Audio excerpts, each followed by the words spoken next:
Good evening, ladies and gentlemen. My name is Ragil Din Zamil, here with Muhammad Gad, Abdurrahman Hadi, Karim Al-Ahmar, Ahmed Awad, Islam Abul Ata, Hassan Al-Assas, and Muhammad Abu Zaid. We are from the American University in Cairo, and today we'll be shedding light on the incorporation of combined rice husk and straw waste in concrete production. This is the outline of the presentation, starting with the introduction all the way through to the recommendations. Rice is one of the highest consumed plant products in many countries around the world. One of the greatest issues with growing rice is that a very large amount of waste is produced, and many countries do not have a viable method to utilize all this waste, and so burning it presents itself as an easy and quick solution. However, there are many problems with burning rice, including producing air pollutants such as carbon monoxide, carbon dioxide, nitrogen oxide, and sulfur dioxide, which severely affects the climate. But what exactly is rice waste? Rice is divided into three parts: the product, i.e. rice grains, and waste, which consists of rice husk and rice straw. Rice straws are the byproduct found above the surface and which are removed using a blade, which is a part of a machine similar to the one shown below. The rice husk is the outer covering of the grain, which is removed using a paddy, as indicated in the above figure. The objective of this research is to examine incorporating the stated forms of rice waste with concrete and evaluate the overall performance of the concrete, while also making use of this waste in order to help alleviate environmental effects. The rice husk was burned in order to be able to use it in a powder form, i.e. rice husk ash. It was also used in other mixes in its raw form in order to be able to compare between the two. The following is the procedure followed for the preparation of the used specimens. Rice husk was burned at 600 degrees for 6 hours, then left to cool for 2 days, and then rinsed in water to wash away impurities, and finally it was dried in the oven for 24 hours to remove excess water. Rice straw was first soaked in water, then in acid, and left to dry for a whole day at room temperature. It was then chopped into 1 centimeter specimens using the machine shown in the figure, then washed again, and then left to dry in the oven for 24 hours to remove excess water. The following are the concrete mixes used for the research. A total of 13 mixes, including a control sample, 3 mixes including rice straw fibers, which was added to the mix as a percentage of the weight of the cement, 3 mixes including rice husk ash, which was used as a cement replacement in the mix, 3 mixes including raw rice husk, also as a cement replacement, but at lower dosages, and finally 3 mixes testing the combination of rice husk ash and the rice straw fibers when used together in the same mix. As for the mix design, the table shown on the top left is the control mix, and these numbers were used to allow for a workable mix. The values for the water-cement ratio, coarse and fine aggregates, and superplasticizer amounts were fixed as they were the control group. Then the control mix was adjusted accordingly for the other mixes. The amount of cement and rice waste used for each mix is shown in the following tables. As for the experimental work, a series of tests were performed to determine the various characteristics of the different mixes. First, an EDX was performed on the raw rice husk and on the rice husk ash to be able to compare the silicon content in each. For the fresh concrete tests, the following tests were performed: slump, bleeding, unit weight, temperature, and air content tests. For the hardened concrete tests, the following tests were performed: compressive strength, flexural strength, ultra pulse velocity, rapid chloride, and thermal resistance tests. For the EDX test, this test was performed on the rice husk ash, on the rice husk in its raw form, and after burning, as according to the literature review, the element that helps strengthen concrete is silica, and silicon is one of the many elements found in rice husk in its raw form. And so the purpose of burning the rice husk was to get rid of the abundant elements, especially carbon, and have an end product with a higher composition of silicon. As seen in this ADX, the percentage of carbon equates to 68.54%, and the percentage of silicon is at a mere 3.53%. In the next EDX, after burning, we can see that the amount of silicon and oxygen by mass of the material is approximately 100%, and there is still unburned carbon at 2.98%.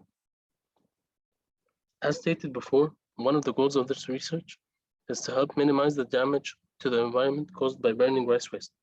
However, Portland cement in itself has a high carbon footprint, as on average, 1 ton of cement produces approximately 1 ton of CO2, and the carbon footprint of the control mix was compared to the mixes where the rice waste was used as cement replacement. We can see that the mixes with the raw rice husk significantly reduced the carbon footprint, and what was also found when searching for the carbon footprint of burning rice husk in the literature review is that burning a ton of rice husk approximately emits 0.88 ton of CO2. So that means in all cases, all the mixes were better had a better carbon footprint than the control mix. For the fresh concrete test results, some tests gave positive results. For instance, we can see that the unit weight of all the mixes were lower than the control mix, which can help reduce the own weight of the potential structures. However, we can also see that the slump of all the mixes decreases, and so they are less workable, and that might be due to the fact that these rice wastes are highly water absorbent, and so it absorbs from the water of the mix. As for the temperature and air content test percentage, the differences were not significant, and they were reasonable numbers all around. As for the bleeding test, this test was performed to see whether the presence of rice waste would help with decreasing the rate of free water leaving the mix and reaching the surface, which decreases the homogeneity of the mix and could cause cracks. For the procedure of the test, first 5 layers of concrete, each at a thickness of 40 millimeters, were placed and stroked 60 times with a rod, and this step was repeated until the container was filled to the top. The container was then covered as not to allow for the water rising to the surface to escape.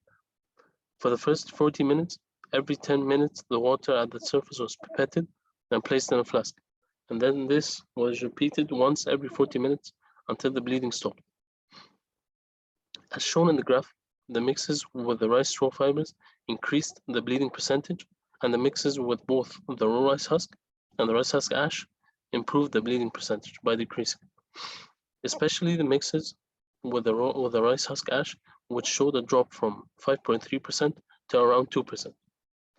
As for the compressive strength results, only mix 5, which contained 10% rice husk ash, gave a better result than the control mix at 34 megapascal.